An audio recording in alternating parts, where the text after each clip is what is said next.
Hey, another Open Dragon mouth for you, and this has been a very busy month for me. I've had to do several gigs. I've been to a couple of conventions. I was at FanCon, and we had our local event, Tarpal Fur Meet, which I had to do DJ sets for both of them. An hour set for FanCon and a 2.5 hour set for Tarpal. So I've been spinning a lot of music. And I will be getting to one big thing about Tarpal a little bit later in this video. But right now, I got some stuff to talk about. First off, we have a furry RPG that is going to be coming out very soon. It's called Crimestrikers. Now, this game is set in the place called Crimestrike, which is a world of anthropomorphic animals with futuristic technology. And you're playing these heroes, which are agents of the CIPO, or Criterion International Police Organization, who are called into action after the world's most dangerous supervillains escape from the Quarry, which is a maximum security prison. And there are a variety of groups. You got crime syndicates, terror organizations, and there's plenty to look at in there. And it is being put out by Spectrum Games, which is an independent publisher of RPGs, which has been in business since 2000. And this game will be part of Spectrum's Cartoon Action Hour franchise, which consists of original games like Warriors of the Cosmos or Dark Brigade, which are inspired by the toy-based adventure cartoons of the 1980s. So they'll be scheduled to be published later this month, actually, so keep an eye out for that. Several things involving actual animals. First off, in California, it has now been signed into law in California by Governor Jerry Brown that all pet stores are now required to sell rescue animals. And this law will be put into effect starting in 2019. Now, this will begin the transition of selling animals from shelters or adoption centers. And stores that don't comply with this are looking at a $500 fine for each animal that is not a rescue. And this bill is aimed at reducing the number of animals in shelters, as well as how many animals came from mass breeding businesses, such as puppy mills. Now, the American Kennel Club has voiced opposition about this law, which they say will increase the likelihood of people purchase pets that aren't a good fit for them will end up leaving them in shelters. But that's something I'm going to leave you guys to discuss. And by the way, more than 200 cities and counties nationwide have similar protections. And that includes 36 cities in California that already have bans on puppy mills. Over in England, looks like you're not going to get any exotic animals anytime soon for your mobile zoos, as it has now been announced that animals such as meerkats and raccoons for being handled and kept inappropriately. And so mobile zoos that provide exotic animals for children's parties will be required licenses to operate in England. So under the changes of the Animal Welfare Act of 2006 to be introduced quote, as soon as parliamentary time allows in England, anyone in the business of providing an animal for exhibit will need a license from their local authority, and this will include mobile zoos. They must also adhere to welfare standards developed with those working in the sector and animal welfare charities. And one of the worries about exotic animals was the spread of disease, because they're normally wild animals. And Now, there's one charity, which is the RSPCA, which is animal welfare group in were they Scottish? Yeah, I think they are Scottish. They warned that they would pose a risk to children for bites and scratches, or even to spread a disease. And in particular, reptiles and amphibians can spread salmonella to humans. Right now, under the current system, local councils in England, Scotland, and Wales do run a registration scheme for performing animals. But the RSPCA said that many did not require mobile zoos to sign up because they did not consider animals in mobile petting zoos as performing.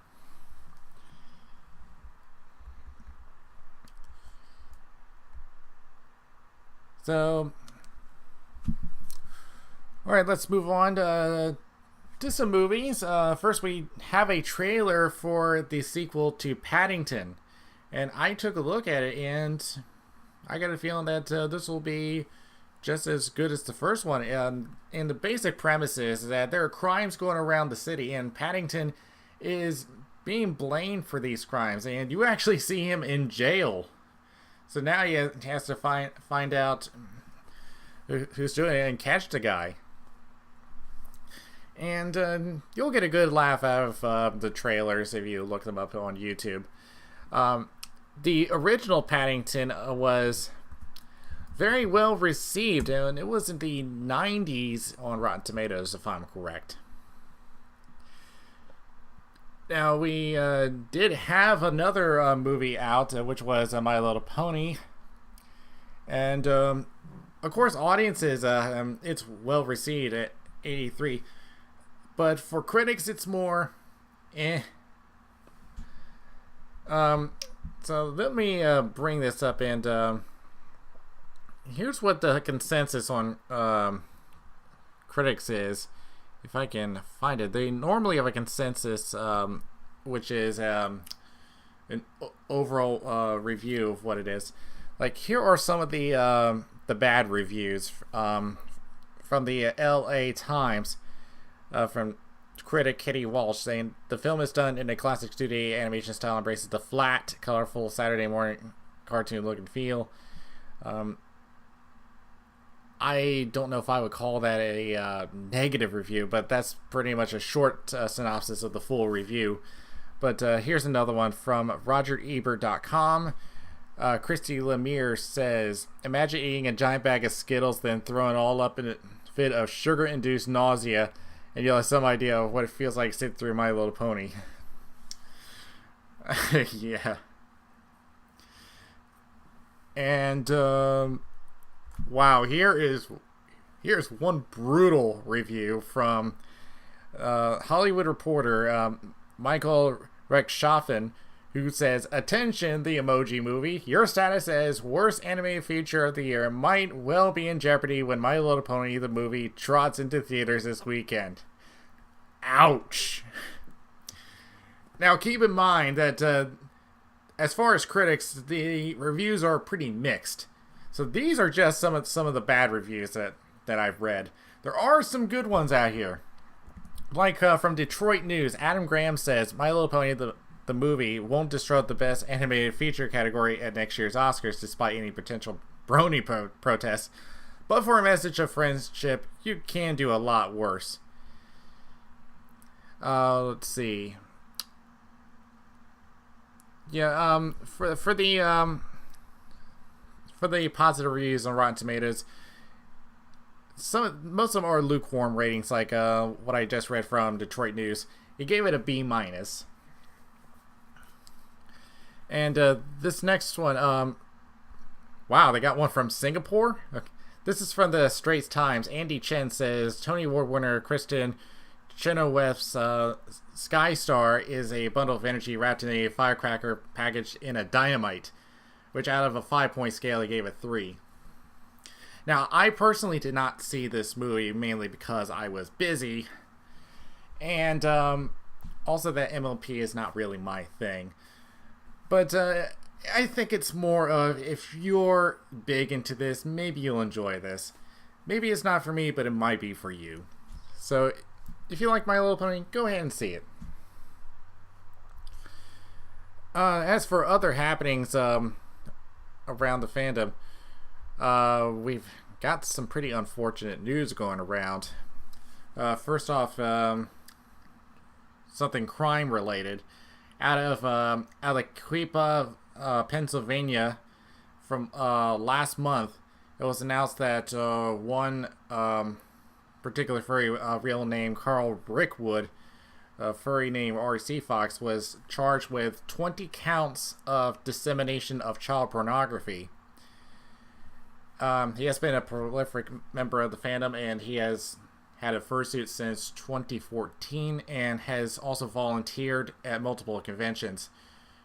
He was also slated to be a DJ over at Furpocalypse, but since that news came out, he has since dropped out, and it was brought to the attention of the staff at Furpocalypse, and they had to fix that up. And by the way, he was also featured in a piece from the Pittsburgh Post-Gazette called Meet the Furries. Now, since then, a lot of his social media accounts has either been removed, renamed, or disabled. And then over in furthermore, I do remember a couple of years ago that they had lost one staff member to a particular death, and now it's been announced that there's been another death. Cobalt the Fox had suffered a heart attack back on October 6th. His last tweet indicated that he felt ill. This particular staff member was part of the security group. So yeah, this was pretty sudden for them, and not to mention that this is the second time that this has happened for this particular convention, and this is one that I have visited. I think this was my third or fourth time that I visited Furthermore. And whether I'm going to be visiting Furthermore, I don't know, and I'll explain why in just a moment. As we get to this month's upcoming events, we have something going on, which will start today, actually. We have Floof over in Belgium, which will occur from the 2nd to the 5th. And at the same time, we have Golden Leaves Con over in Switzerland. And then for the 3rd to the 12th, the long one here, it's the Furry Cruise, which will take place just off the coast of Florida. And this will take place on Norwegian Cruise Line's Norwegian Dawn, which will actually depart off of Boston. And we'll take a trip over to St. Thomas, Phillipsburg, St. John's in Antigua, Basseterre, and Tortola. And the trip will end in San Juan, Puerto Rico. I wonder how they're doing over there. Let's see. Then, at the same time, actually, we have from the 3rd to the 5th, Pacific Anthropomorphics Weekend over in San Francisco, California. Also at the same time, we have ScotiaCon, which will be held at Livingston, Scotland. And from the 4th to the 5th, we have Halloween. A little bit late for that, don't you think? But that will be held in Vancouver, Canada. 9th to the 12th, we have Anthro Northwest. And that will be held in Seattle. Let's see. We also have from the 10th to the 12th, Canference, which will be held in Ottawa, Ontario, Canada. 11th to the 12th, we have ChemoCon over in the Kawasaki, the Kanagawa Prefecture in Japan. 17th to the 19th, Arizona FurCon, which will be obviously be in Phoenix, Arizona. 24th to the 26th, we have Fur Out West, which will be held in Mandurah, Australia. On the 25th, we have Morph Parade, which will be held in Bangkok, Thailand.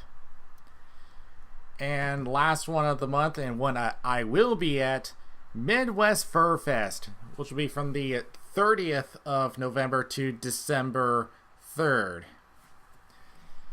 And right now, I am anticipating that the attendance will surpass Anthrocon. I'm going to place my bet on that, just because of how slight the increase was with Anthrocon and the numbers I'm seeing for, or the growth I'm seeing with Midwest Fur Fest continues to get bigger. So I have a feeling that they're going to be number one this year. I got a feeling. And I might as well put this in because there's only one event confirmed for December as far as I know, and that's Furs Upon Malaysia over on the 9th to the 10th. Now, there are two events that have yet to be confirmed, which would be Laugh New Year's Eve and New Year's Furry Ball, which I'll have to try to get confirmation on those, if those are going to be taking place. But there is one that has not been listed, and I'm going to bring this up if I can spell. Now, I mentioned Tarpaul Fur Meet, which we've been doing this event about semi-annually, like every 6 months. Well, it is now official. Raleigh, North Carolina is getting a FurCon, and will actually be taking place in January. I know it's only 3 months. It's just 3 months away, but we are going to have it. It'll be January 26th to the 28th, and it will be held at the Hampton Inn and Suites in the Crabtree Valley area, which is the northwestern part of Raleigh. And for the as a homage to a little history, North Carolina, the first theme is going to be Furs Take Flight, which is homage to the history of the Wright brothers, who were the first to fly an airplane off the coast of North Carolina in Kitty Hawk on the Outer Banks. And if you don't know the history of the Wright brothers, they were actually owners of a bicycle shop. So it's something that we had to learn in social studies back in elementary school. So yeah, we will have this con coming up in late January, and the name of the con is Anthro Crossroads East, or ACE for short. If you want to check that out, go to anthrocrossroads.com. It'll give you all the information there, as well as the tickets and the registration for this particular event. Yeah, I know it's such short notice, but it was just announced to us just a couple days ago, and I might as well try to get it out in the open, just in case anyone wants to plan this. Okay, so that is pretty much it for me, and just under 20-minute mark. All right, very good. All right, I will see you guys around. This Dragon's Mouth is now closing.